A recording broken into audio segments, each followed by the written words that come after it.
Alors je tombe souvent sur des statistiques du genre, tu sais, les 10 villes où il fait le mieux vivre, enfin toutes ces conneries en fait. Et c'est marrant parce que souvent c'est des villes dans lesquelles j'ai vécu et je me dis que c'est pas aussi rose que ce qu'on peut raconter. Par exemple, je suis tombé l'autre jour sur une...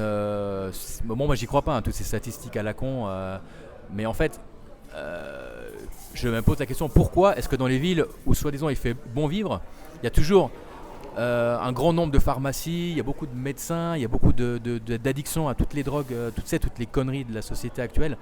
L'addiction aux réseaux sociaux, les 10 heures par jour de scroll, les bédos, les joints, le cannabis, l'abus d'alcool, la télévision, enfin bref, toutes ces histoires, les jeux à gratter.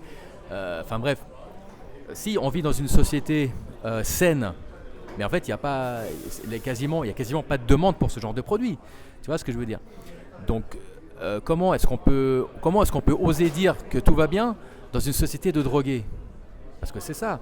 Tu sais, les gens pensent que droguer, c'est en fait, tu sais, t'es l'image de drogué. Tu sais, c'est le junkie, tu sais, avec ses cheveux crados là, avec ses pieds noirs. Enfin bref, tu vois ce que je veux dire, le mec avec son chien, le punk à chien qui s'injecte de l'héroïne, mais en fait pas du tout. Mais il y a plein de gens qui sont drogués. Là, je suis dans un café, mais en fait tout le monde est drogué. Je regarde à gauche à droite, enfin, tout le monde est en train de scroller. Le scroll, c'est la drogue digitale, je veux dire du 21e siècle en fait. Hein. Mais tout le monde est drogué. Au boulot, tu sais, ils sont ce qu'on appelle en anglais la workaholic. C'est-à-dire qu'ils sont drogués au boulot, les mecs. Si tu leur laisses pas la possibilité d'aller travailler, ils sont complètement perdus. Tu vois, donc ils essaient de se dire, mais j'adore ce que je fais, mais j'adore ce que je fais. Oui, oui, bah, t'adores ce que tu fais. Je parlais l'autre jour avec un avocat. Il me disait en fait, mais j'ai vu hein, qu'il n'était pas bien dans sa peau, qu'il était très successful sur le papier, mais qu'il était quand même assez triste, mais intelligent et intéressant néanmoins. Et puis il me disait, mais moi j'aime aider les gens. Et c'est marrant qu'il me dise ça parce que je lui dis, mais t'arrives même pas à t'aider toi-même.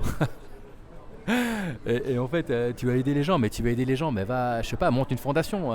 Tu vas aider les gens, tu veux aider les gens, mais quand ils raquent 1000 balles par heure pour tes conseils, autrement tu les aides pas. Ouais, bon, on a eu une discussion avec ça, mais c'est pas le but de la vidéo. Ça m'a toujours surpris de voir les pays dans lesquels on est soi-disant heureux, toujours avec des très hauts taux de suicide, des hauts taux de mal-être. Puis bon, quand tu te promènes dans la rue, tu sens quand même. Hein. Je veux dire, il y a certains pays où tu te promènes dans la rue, bah, tu sens que c'est pas la joie de vivre. Franchement. Voilà. Donc, et en fait, moi je trouve qu'il y a un truc, il y a un détail grâce auquel tu peux connaître un petit peu, je dirais, la qualité du bien-être dans une société. C'est qu'en fait, tu prends par exemple, tu vas sur Google, tu vas dans la ville dans laquelle tu es. Je sais pas, par exemple, si tu es à Annecy, par exemple, j'en sais rien, peu importe, tu prends 10 psychiatres ou 10 psychologues ou 10 thérapeutes, tu les appelles et tu vois en fait combien de temps il faut, donc combien de temps est nécessaire pour obtenir un rendez-vous. Tu vois ce que je veux dire? Faut pas croire ces statistiques, ça c'est bidon. Je veux dire, il y a plein de bouquins sur la manipulation des masses, etc. Tout est bidon. Enfin, on peut être très heureux dans un pays industrialisé, il n'y a pas de souci. Mais en général, c'est quand même pas aussi rose que ce qu'on peut l'imaginer. Donc, tu appelles des psychiatres, peu importe, des thérapeutes.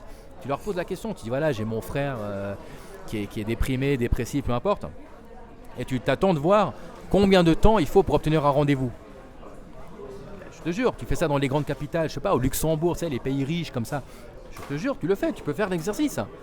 C'est intéressant. Et t'appelles, tu appelles 10 et tu te demandes les rendez-vous. Mais c'est sûr que certains, les bons en tout cas, tu dois attendre, mais tu dois attendre 2 mois, 3 mois. Mais d'où on vit dans une. Mais d'où c'est normal en fait. Déjà, y a plein d'endroits où il n'y a quasiment pas de psy en fait. Pourquoi il y a des psys? Les gens, parce qu'ils vivent dans la solitude dans nos pays industrialisés.